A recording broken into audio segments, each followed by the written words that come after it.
Olá, boa noite, pessoal. Bem-vindos ao nosso terceiro Women Community in Privacy.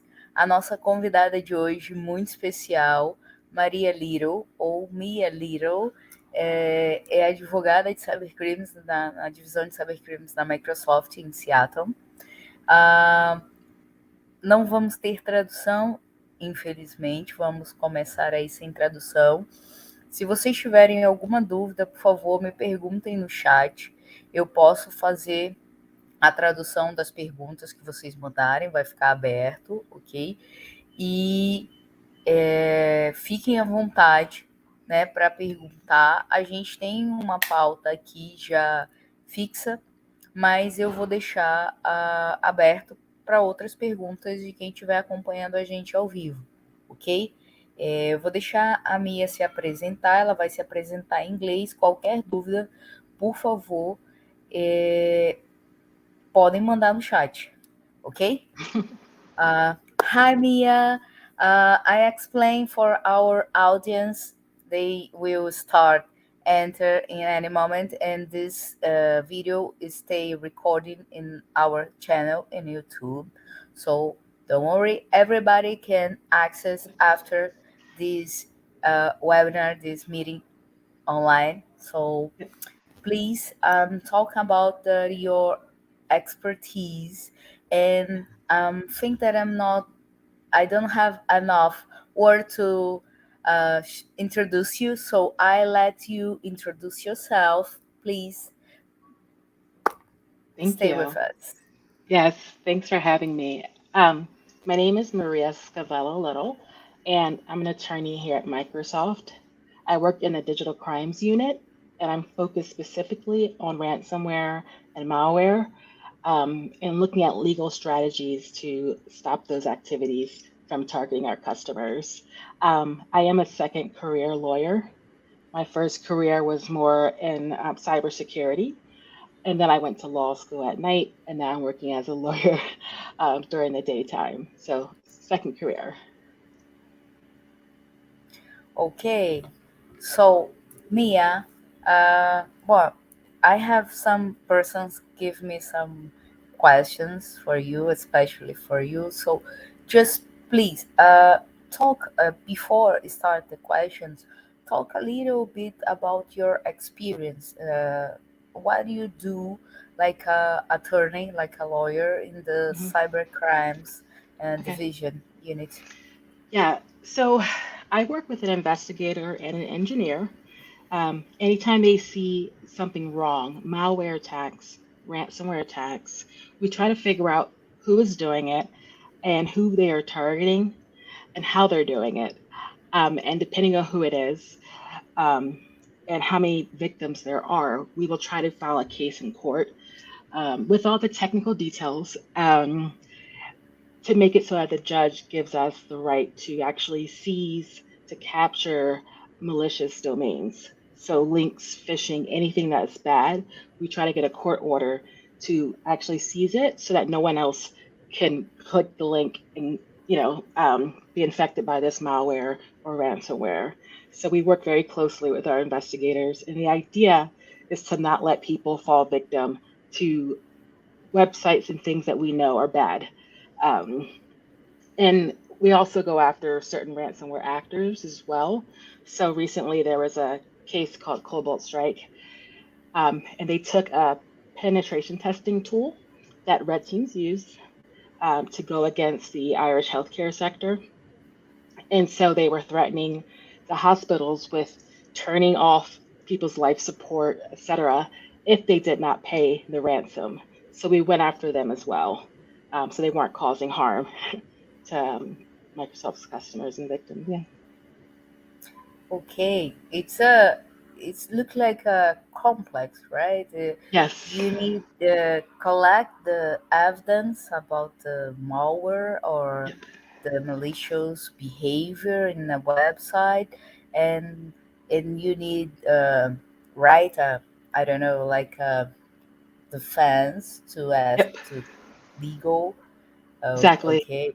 We write a complaint to the court about what's happening, and we take our investigators and engineers to the court with us as witnesses, expert witnesses, to talk about what they're seeing and why it's bad.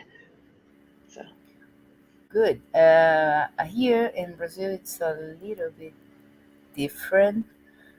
Usually, this division, we can make complaints to the Internet Committee, Brazilian committee, but we have a different flow here. We just need create a action or a complaint um, for a judge, for example, just if someone open a legal issue or a legal shoe, usually, normally, yes, or if the state, the government, open a shoe against a group of persons that break the laws, break the rules, usually. But yeah, I have a lawyer, one colleague, watching us in YouTube, and he asked me, please, I make my dissertation, my article in the my MBA. I'm not sure, master degree or something like this, and he asked, what do you think that the trendy talks for someone that want to learn more about cyber crimes, about cyber defense, for someone that want understand more, someone want to learn more deep about this, starting this career like yes. as a lawyer. That's a great question. I think it's really hard. There's not one place to do it.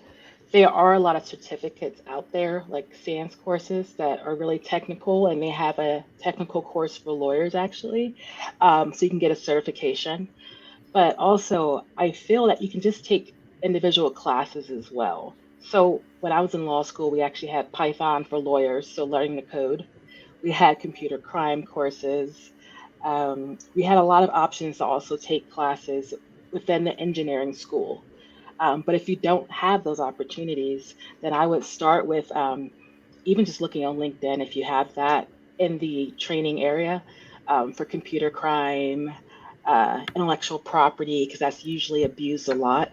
It's like trademark and copyright, etc. But SANS training is what I really recommend folks get into. It's SANS, I believe, .org. And they do have specific training for lawyers who are trying to get into tech, and they will give you certification. And there are additional follow up courses you can do with that program as well. Um, And you have some, what do you consider like a trend topics for someone want to write an article about cybercrime, cyber defense, the mhm. challenges of regulation? What trended topics you recommend for these people, this person study and try understand better or start write an article about what topic? What topics? Yes. Um, so, right now, I feel like I would look more at artificial intelligence and the role it would play with cybercrime if I were to want to write something interesting. Um, that's like the main, I feel like that's the biggest thing right now, like artificial intelligence and ransomware. I do read a lot online about what's happening in the world and different cyber attacks in Ukraine. So just reading any of that, you can learn about the latest issues, the latest trends, emerging issues, which again, I think artificial intelligence is going to be one of them. People haven't quite figured it out yet. Uh, so artificial intelligence also makes it easier for cyber criminals to do their job. It teaches them to hack, to code, and it's a pretty scary thing that it's so accessible to anyone at this time. Yes, the cyber. Yes, we talk about this topic about artificial intelligence, for example, for frauds, right? Yep. We talk about identity management, how they break the identity management tools, controls, how they made a deep fake about the biometric. Uh, this is a big challenge because how Yes. you explain that your precious identity system fail because Yes. someone make a deep fake and authenticate in your biometric system and give access. Yes. And It's scary. And it's so easy yes, to get access to. It's really cheap. And I mean, anyone can do it now. It's just making it easier to launch cyber attacks, to learn how to launch a ransomware attack.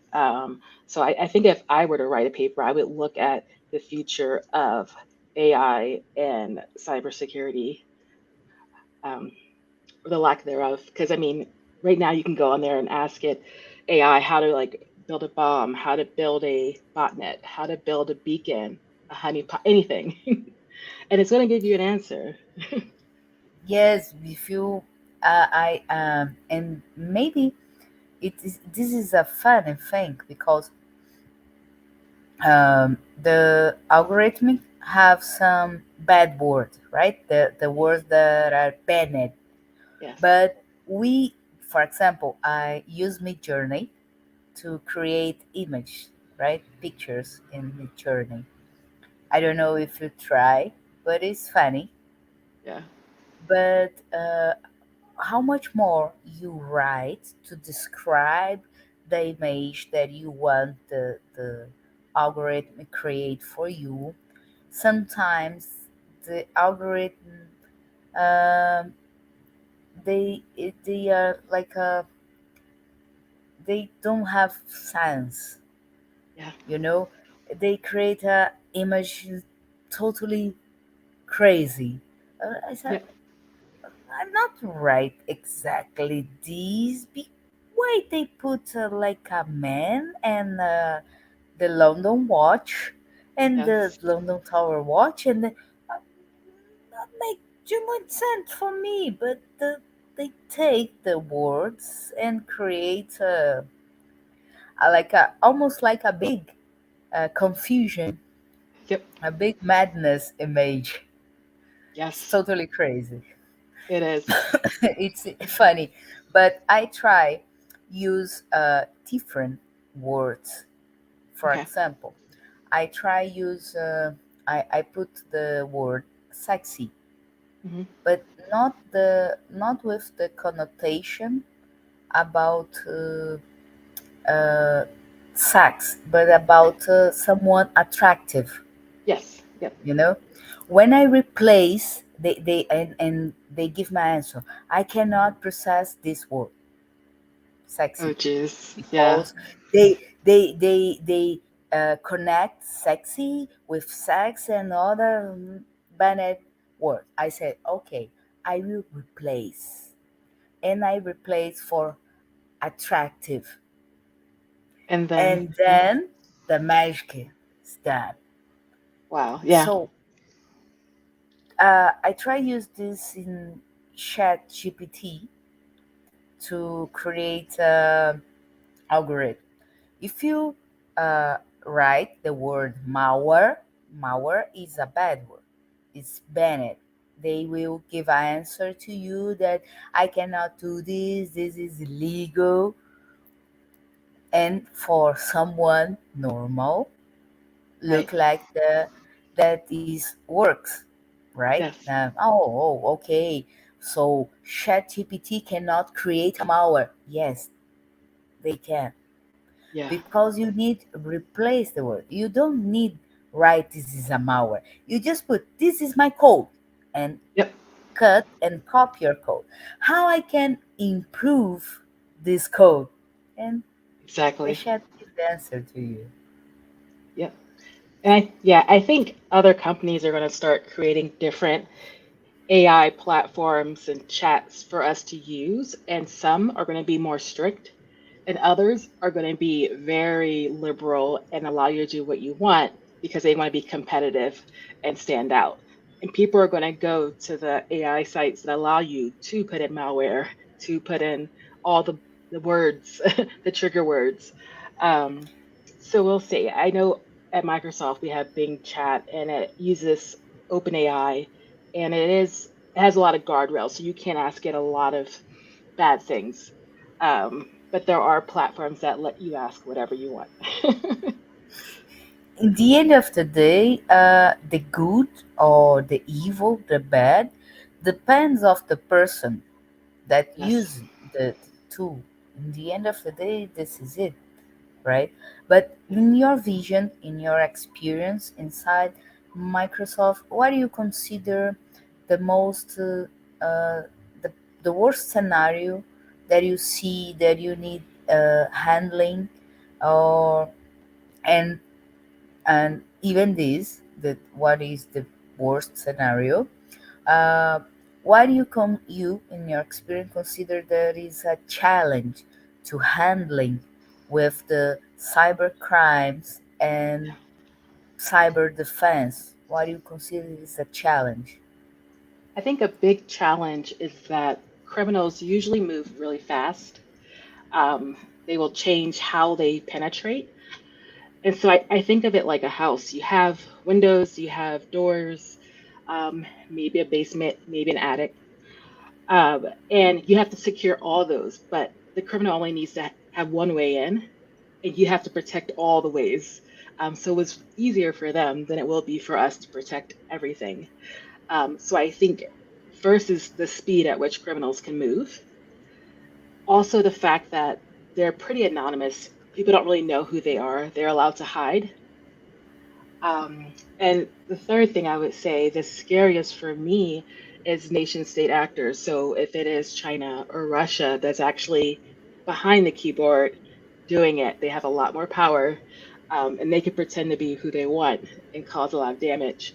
And that's even scarier than a common criminal in their room, in their bedroom, working on code. It's having an entire country using cybercrime to actually mess up other people's infrastructure, healthcare system, electricity, anything. So I think that's pretty Uh, challenging. And yeah, at now at this moment, what the worst scenario that you see, or the more dangerous scenario that you see at now? I, for me, I would say, and in general, countries or people that use AI to spread messages that aren't true, and then the people believe it, and so they act accordingly. Knowledge is power, and you can control populations with what you say. And so I think that's scary to see certain announcements or fake images, deep fakes that certain countries will put there for their citizens to believe. I think that's my big fear because that could turn an entire country against you, against a different country. Um, yeah. Deep fakes. Yeah. Deep You never know fakes. what's true. You don't know what's true. And if you're getting it from your country and they're lying to you, then that's bad as well. Um, or it could even start war. You never know. They could put a picture in the news and just say something happened that didn't happen. And people will believe it because, in certain countries, they control the media. So that's one of the things I've seen. Uh, it's pretty scary. In Yeah. case at now, because now we have the Ukrainian war, right? Yes. So you don't know. Maybe I see a report talking about they find 49 war. They calling uh, uh, farms of content. Yep. These forms of content are generated by using, sorry, artificial intelligence.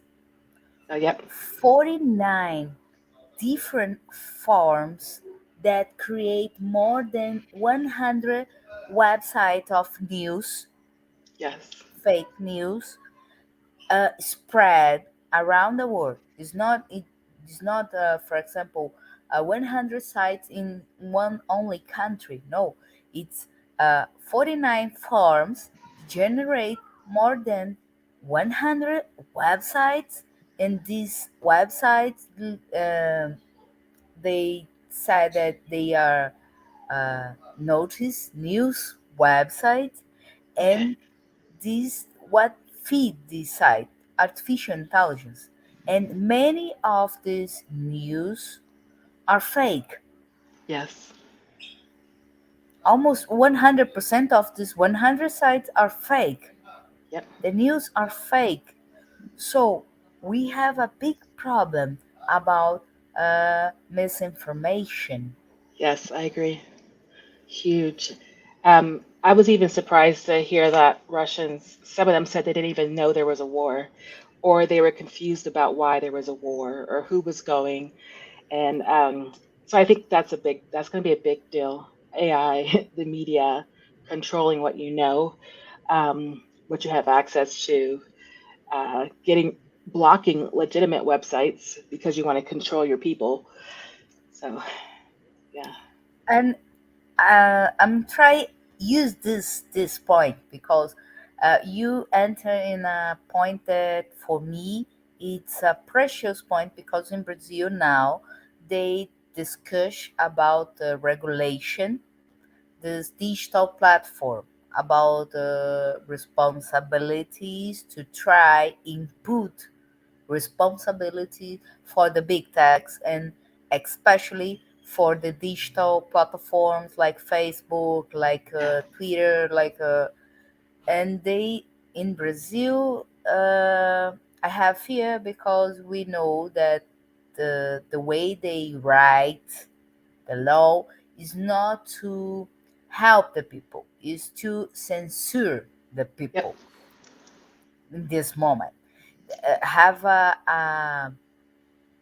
how I said this in have a line Yeah. that separate protect the people, try avoid fakes, deep fakes, misinformation, and we have the other side to censure, to Yep. cut, to block, to Yes. shut mouth of the people.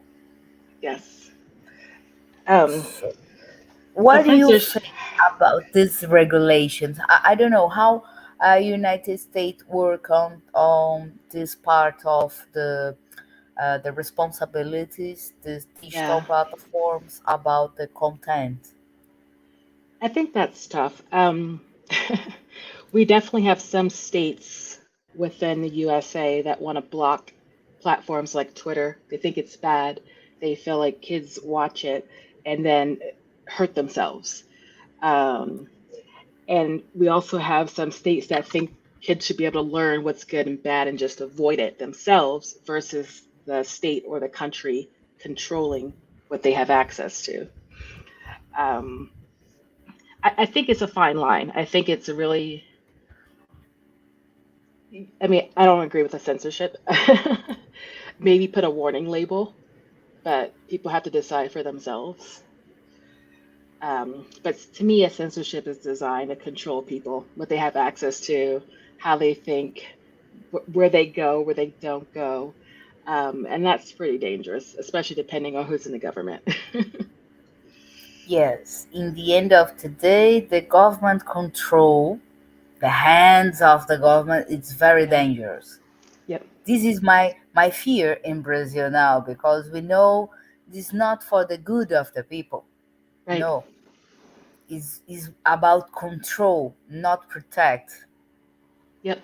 And because this, I think that the big challenge when we work with laws to regulate cyber crimes, we need be careful, Oh, because yeah. sometimes they use these tools that we create to fight against the cybercrime and use to control the people. Yes. I agree. I don't think we have anything like that yet. We still hear about it in the news that the government is threatening to prevent us from like accessing TikTok. That's usually the one I hear about. I think you could add maybe age restrictions if they wanted to, I don't think an entire country should be blocked from accessing social media. Um, yeah, I think I hope it doesn't happen. I hope it doesn't happen in Brazil either. It's a scary thought. Um, then everyone would be faking their own IP address and trying to act like they're from elsewhere so they could still have access to that material anyway. Um, yeah, I think it's a scary What are thought. your United? What do you the law at now at this moment? You don't have a federal law, for example, to regulate the digital platforms in United States. Not really. Not, we have different like terms of use. Like everything's pretty specific to the platform or to the company. We don't really have anything big. Um, I mean, there's things that are just illegal, like child pornography, things like that. But otherwise, there's no blanket law yet. Companies are trying to influence what would go into the law if they create one, because a lot of companies use these platforms to make money for marketing, advertisements, things like that. So, of course, they don't want to completely restrict anything because that means they would lose money. So right now, is each platform regulates what's on their website, terms of use, and if you violate their terms of use, if they kick you off. Um, and at one point, Twitter used to be really strict and kick off like nude, like nudity or violence, and now anything's on there. So it just it's up to each company to do their thing. Um, and I think that will change. So Oh, good. I mean, I ask because we talk about cyber crimes and cyber defense, so we need to understand the laws. If the laws um help us in the work to cyber defense, for example, I'm not sure. You have a federal law for cyber crimes right, with penalties, with tax penalties and sanctions for yeah, cyber crimes. yep. We have the Computer Fraud and Abuse Act, CFA 1030, and that just looks at, I guess, folks violating or abusing computer systems in general. Um, what I've seen used even more often are intellectual property laws, where you're stealing someone's logo to make money, or you're stealing their name. Uh, just yeah, so I feel like intellectual property plus the Computer Fraud and Abuse Act help.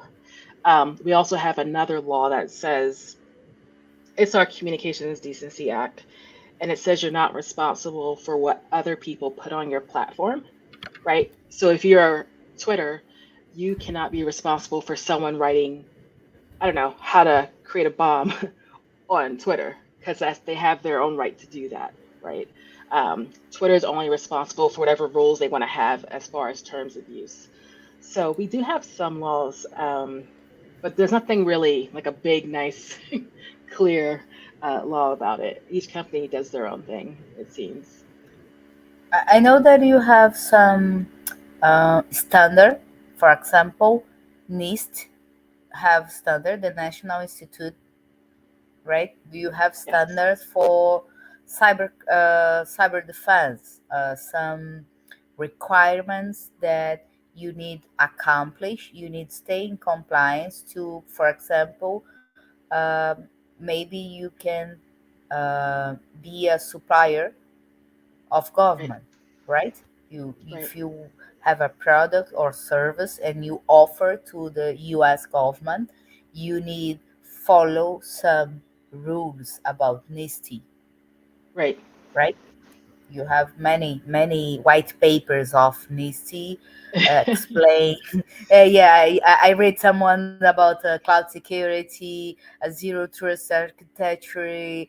For each topic you have one or more than one, 10 white papers and requirements that you need follow, right? Yes, it's How like a you framework. Yes, Yeah. this help you in your work. These frameworks, these white papers help you help your team, because in the end of the day they provide some requirements for you, Right. and maybe if you uh, try understand, if you fail in this point, you can find your root cause, I don't know. Right. Um, so it's a general framework that a lot of our security teams use, right? You have to be able to identify threats, protect against them, detect them, respond, and recover. So a lot of that is a part of our incident response teams. Um, they're not allowed to just know, like, not be able to protect. Like, we have to go in there already aware of certain vulnerabilities and like fix them, etc. But I feel like it's already built into a lot of what we do, if that makes sense. Like, people are already aware of it, so it's a part of like how we respond, looking at risk, looking at privacy, looking at security with everything we do. So the framework is very much a part of everything, like our daily jobs, but no one's really looking at the nist. We're just really familiar with it. Okay. No, I ask because people in Brazil really uh, try find a framework and follow like a Bible. You know, they Okay. just look this and I'm sorry. No have other things. No, no, just follow this. Follow this. This is Yeah. the silver bullet. You know. Yeah. No, and it is important. And I think that's a baseline. And then we build on top of it with things more specific to our company. So that's basics, but ideally you want to go above and beyond. So you want to do not just what the NIST says, but what else can you do to protect your customers, your employees, et cetera? Can you prepare for the worst? Um, we want to be more proactive versus reactive. And so we do a lot of, I'm trying to think of the word actually. There's a word. And we we practice a lot of drills, right? Like pretend there's going to be a cyber attack. We constantly test the system to make sure it's working and that the results are good. So I feel like that's really useful as well because you have to add to the nest. So you try it, pretend there's an incident, and then figure out what you learned from it and just keep on improving, right? You'll figure out where your vulnerabilities are. Cool, very cool. I ask this because usually I work with the neste or ISO or COVID, but this is PCI DSS. But Yep. in the end of the day, this is not a warranty. Right. This is just a baseline, Yep. the requirement that you need cover to try have avoid the cyber crimes, avoid the cyber incident, to Yep. try protect, but in the end of the day, not give to you for sure that you will not have or you not concrete Right. incident in your environment. Yeah, I So agree. None of them are enough. They're just, as you said, a baseline, bare minimum. You need to constantly test the system, in my opinion. And we do that here a lot too. We do little drills just to see if things are working or not. What do we need to improve it? Because cyber attacks are constantly changing as well. So you have to build on and just keep on trying to basically break your own system. Like, where are the issues? Especially as cybercrime advances or gets more, complex. you made a follow up you with these tests. You participate these teams that made the tests. Yeah. You You mean you for the participate. yes, we do follow up. Yeah. And how you feel? Do you like? Do you understand that this is part of your job? This is really necessary to you to understand better what happened in the cyberspace, how they act in the cyberspace. Yeah. Yeah, these drills are so important, the testing. And I think it's also good to test when to pull in a lawyer, when to pull in the media, when to pull in police if you need police. I think we do a lot of testing just to know who's who, are they available, how quickly do they respond, will they respond? But also helps me to ask questions about why something works the way it does or why it doesn't work. Because in court, you're going to be held liable if you knew something was broken and you let something go wrong anyway. So it's a good opportunity for us to see what the engineers are doing. What kind of safeguards do we have out there to protect against malware, ransomware? Um, if one gets, so we have red teams which try to attack Microsoft.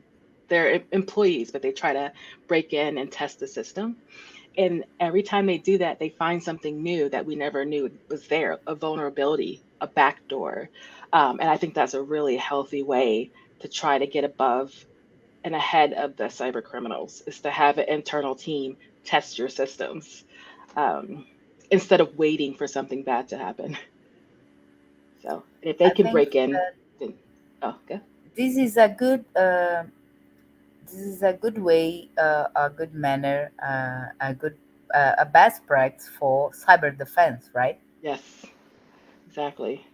And it's amazing how successful they can be. I was on a team recently where I watched the red team just, they planted so many bugs around the system at Microsoft.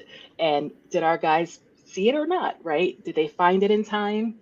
Luckily, it's a safe test, right? Because it's our team that's doing it against our team.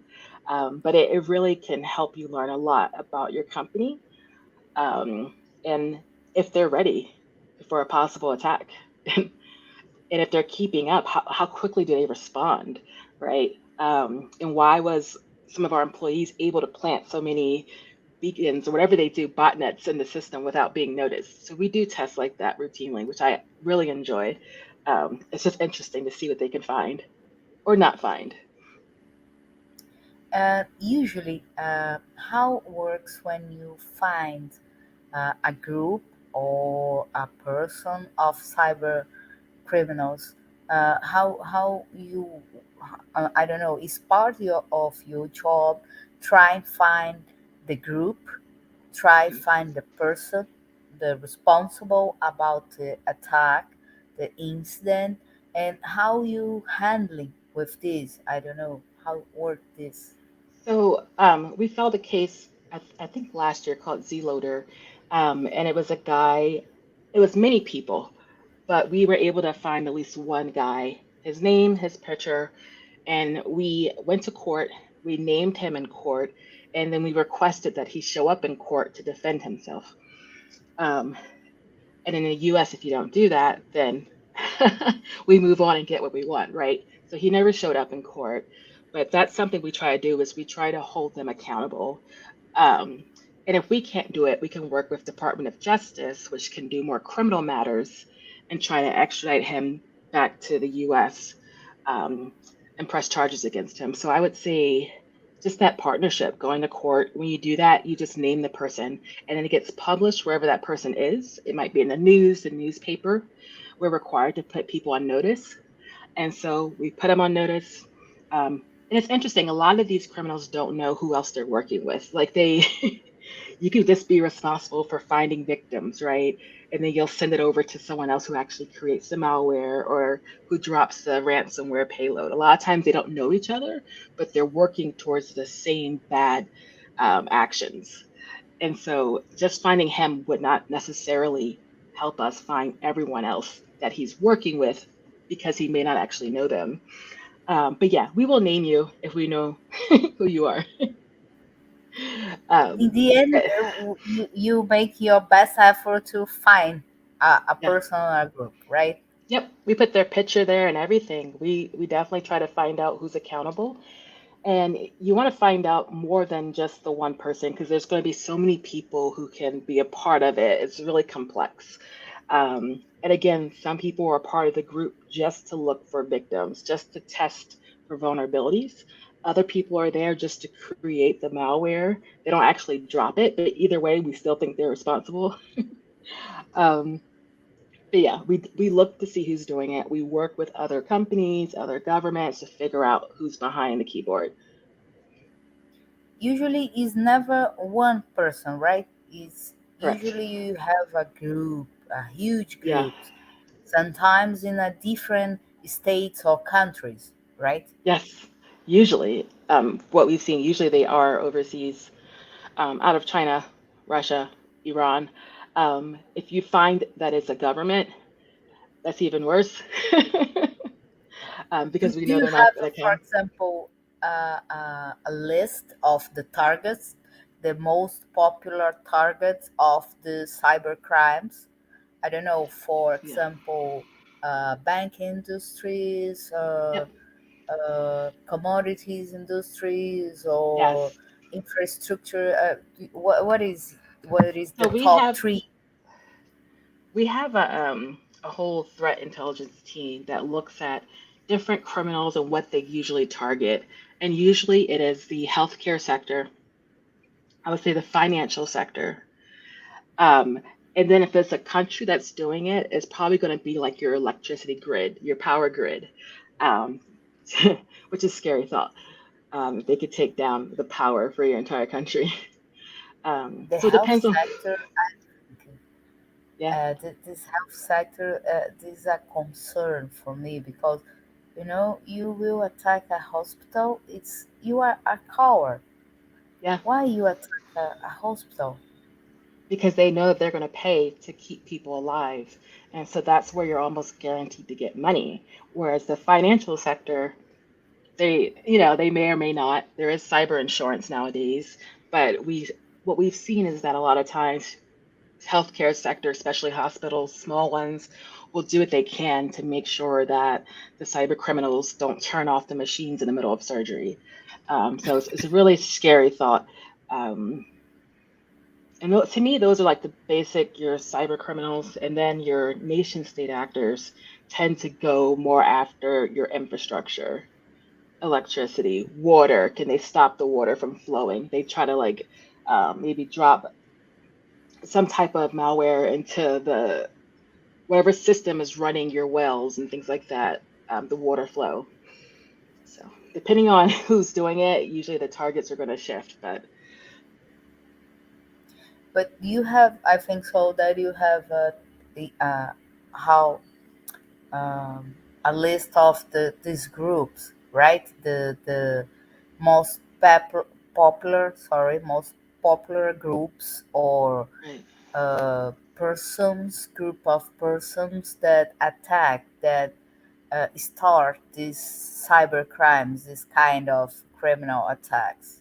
right. So I feel like that list is constantly changing, and I because they keep on renaming themselves as we find them. And so let me see if I can find some of them. They just keep on changing. It's really weird. Especially when they know you know who they are, and then they'll rename themselves, they'll rebrand. But sometimes we could tell it's the same group because their tactics haven't changed. Um, and like Ryuk is a group that was known to always drop ransomware. Um, there's just so many different ones that are changing all the time.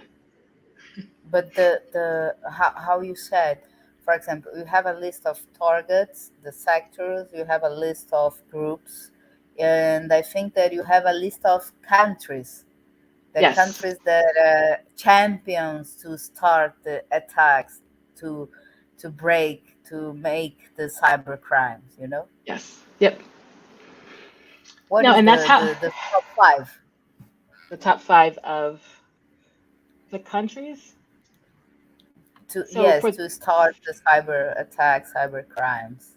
I would say we see mostly China, Russia, Iran, um, and usually China, Russia, Iran, sometimes North Korea. Um, that's what I see the most. Um, and then a lot of the groups that are not affiliated with the country are like Ryuk, and they Quackbot, Trickbot, Emotet, and they're also from those same groups, but they're not working with the government. They're working as just normal criminals, um, or so we think. And then, of course, the top targets are usually transportation, healthcare, finance, infrastructure. So, Oh. and So lately usually, it's, even oh, in sorry, usually in this, even in cybercrime, we have the mercenaries. yep, Oh, of course, yes. Um, so yeah, I mean, that's the scariest part. That's the challenge is that you never know who it is. Is it someone who actually works with you, like an insider threat, who's doing it and making it look like it comes from Russia? Is it the Russian government? Is it cyber mercy? Like, we don't know. It's hard to know. And so we work with a lot of people across the industry to try to figure it out. So, but as you take one group down, another one pops up. So it's like nonstop. and I think this is a challenge, right? Because when you, you have a mercenary group, and sometimes look like this is for example, oh, this is a Iran attack. No, no, it's just a mercenary group. It's Yeah. not because we have a political issues when Yeah. we detect the country, right? We need handling and figure it out with very carefully, because we know that sometimes depends of the country. We have a political Oh, yeah. fragile political issues involved, right? Yep. I agree. Yeah. No, it can get really political. But it is nice because a lot of the countries, like we work a lot with Brazil as well. We have a Microsoft Brazil, and we definitely help the folks out there go after cyber criminals in Brazil itself. So it's good when countries can kind of partner across the globe to figure out who the bad person is. Something I really like a lot. The Budapest Act, the deal, Budapest deal about the cybercrimes. What do you think about? Do you think this is good?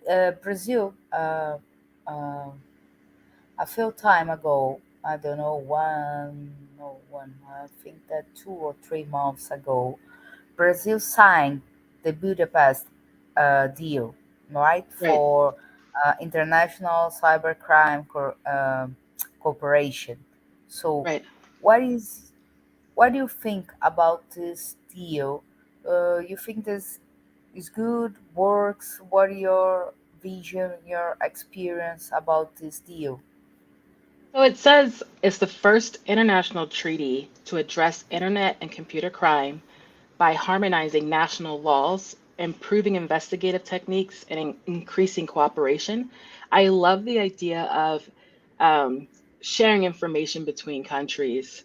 I think that's good. I think the legal part is more complicated. We all have a different legal structure and we can't approach it the same way. We just have different, like in the US, you have a right to life, liberty, and property. Otherwise, you're going to have to go to court and have a really good case to be locked up for a long time or whatever it is. And, each country is very different when it comes to that and how they deal with criminals. For all I know, there might be places that actually would kill someone. Some people may lock them up. Some people may just, I don't know. And so I think the legal part of it is going to get tricky because we're just not all there. And I think Europe has their own privacy laws that are probably more advanced than most places that complicate it. They consider an IP address like a private thing, where in the US we do not. So I wouldn't even, I can't imagine trying to make the law similar when it comes to cyber criminals. But I do think we should partner when it comes to what we're seeing against cyber threat actors, what kind of trends we're seeing. Um, who are they going to target next? If we know they're going after banking in Brazil, Itaú, like we can then do something about that and share and let them know that there's a threat on the way. I think that's a good thing to do. Um, the law part, not so sure. Just because it's messy. I mean, it's all very different. Yes, I Yeah. think that the deal is good, but how you said, the challenge is the other laws. For example, in Brazil, we have the LGPD, and Europe GDPR, and the United States. Each state Hmm. regulate your own privacy rules. So Yeah. I don't know if when United States wake up Mm. and make a deal between the states and create your federal privacy law, maybe this We- I could be doubtful. good, right? We I can't don't agree on know. What anything. do you think? Do you think that this federal law will we will be born or will be create, because I hear about the federal law in the United States since since 2021, I think so. 2020, Right. 2020, 2021. I don't see it happening. It might.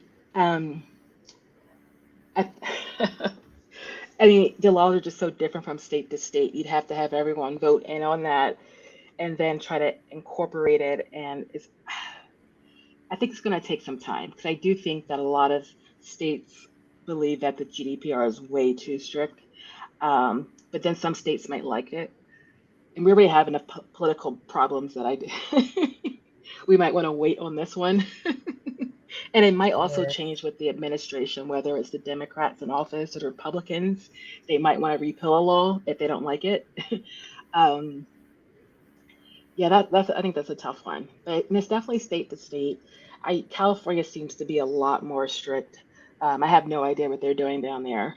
Um, yes, this will be but in the interesting. end of the day,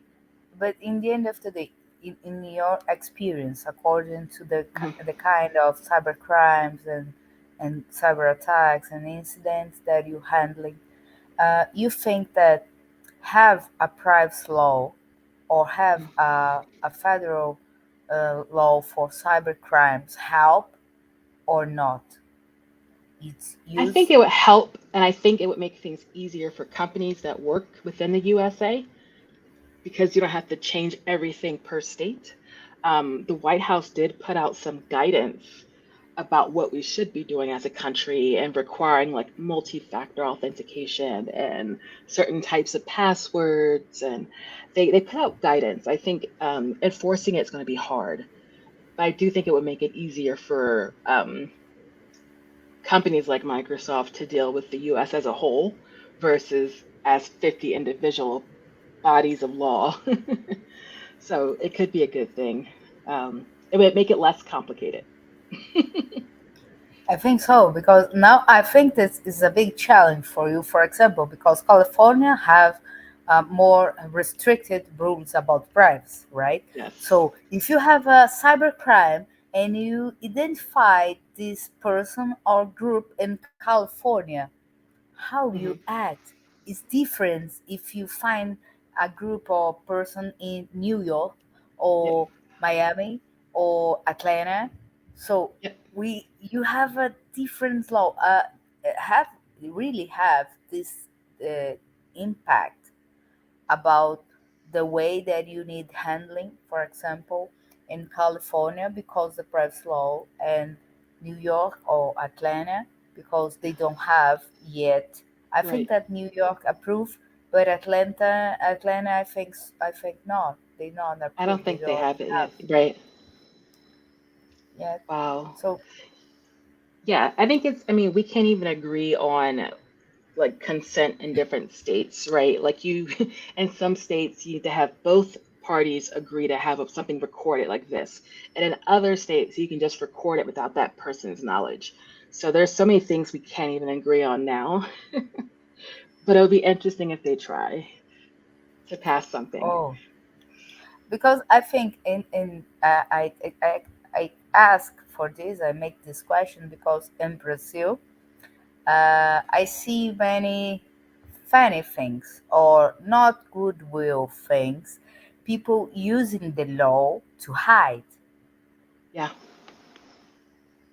Yep. They call it because they said, loopholes. They this find, is my personal data, you cannot share, you cannot, no, no, no, but you break the law, you break the yep, rules.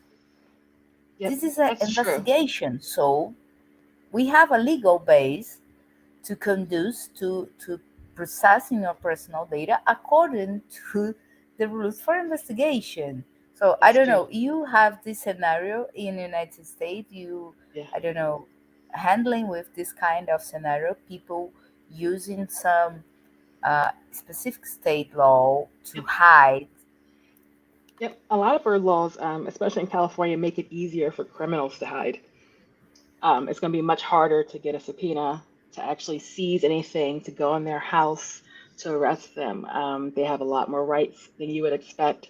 You need to have more proof to show that the government needs to go in there and get their computer because there's child pornography. And sometimes it's just much harder to do in states that have so many restrictions that it ends up protecting the criminal more than the victims. So it was pretty interesting. Yes. For example, I don't know, when we talk about cyber crimes, what is the cyber crimes more common?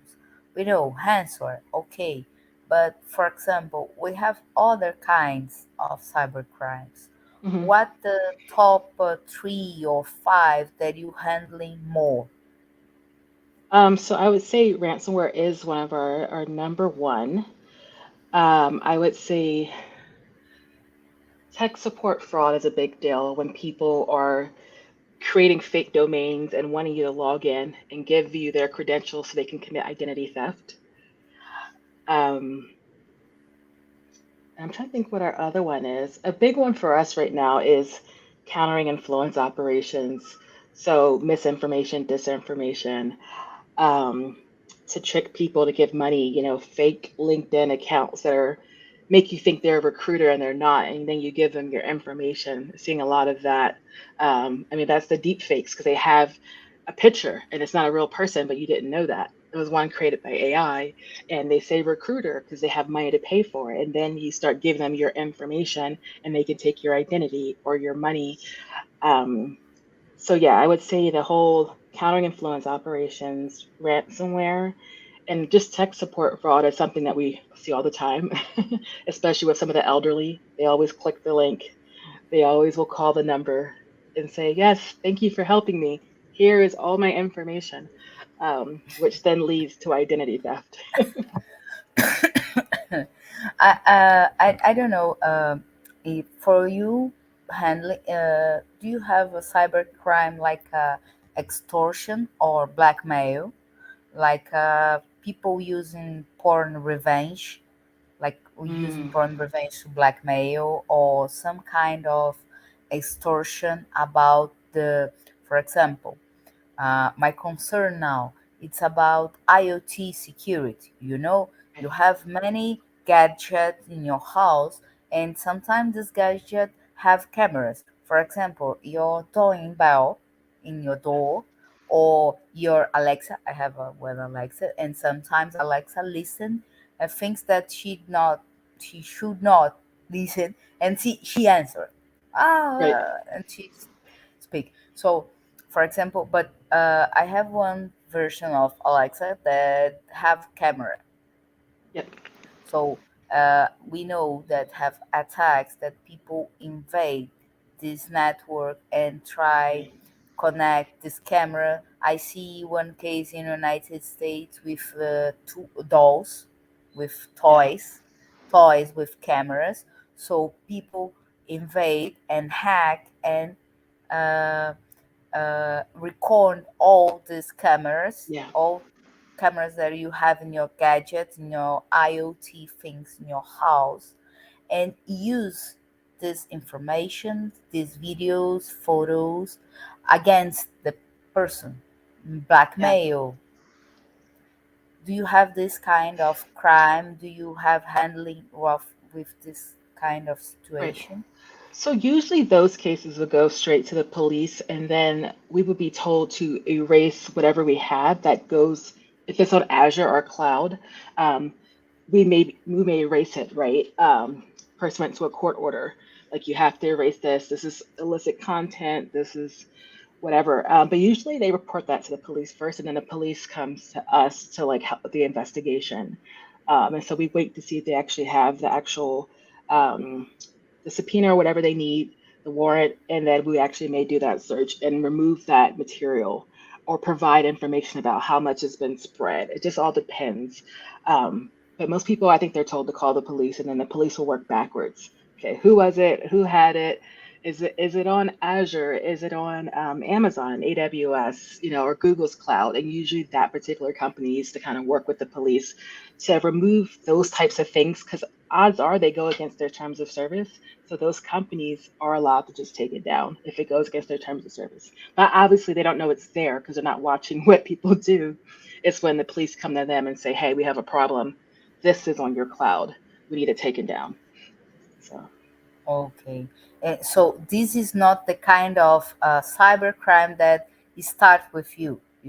correct. The people need understand that happen with your IoT things and go into the police, open a shoe, Yeah. open a Yeah. complaint, and the police. Oh, okay. I Yep. need make this question because sometimes people ask me about this. How works when someone invade my network, my private network, Yeah. and extract the information about Yep. my IoT things? Yep, you get a police complaint, all the details, and then they'll start doing their investigation. And it may be with our investigators too. But usually that's the person, the victim, who reaches out first because we're not detecting that sort of thing on the cloud. So, Okay.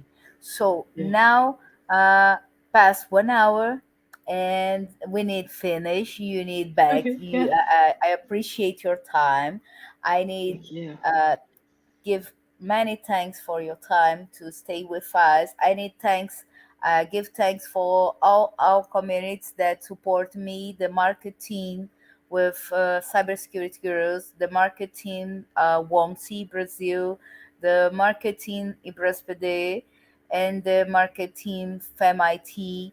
Thank you, girls, to promote this, to spread our our webinar, and this webinar stay recording in IBRSPD channel in YouTube. So feel free if you want to share with other persons, and please uh, let your final considerations give advice for people that want start in this career like a lawyer in cybercrimes. Try give your best recommendations for this, please. It's your word. Yeah. So thank you for the opportunity. And for someone who's looking to get in this field, I would say I love LinkedIn. I go in there, and if I see someone is where I would like to be, I reach out and I ask, can we have coffee like online and just meet each other? I can learn more about their background and what coursework they took. So to me, I would say networking is a big part of it because you might find out about programs you didn't know existed out there. There's lots of training, and it's hard to know what's good and what's not. But I would reach out to folks on LinkedIn who you have an interest in their background, their title, um, and just grab some time with them and see what you need to do to stand out in what you want to do. But also just taking the free courses that they have on LinkedIn. They have some stuff, and also SANS courses, which is SANS, I believe, .org, has some great courses as well for people who are interested in getting involved. So, Cool.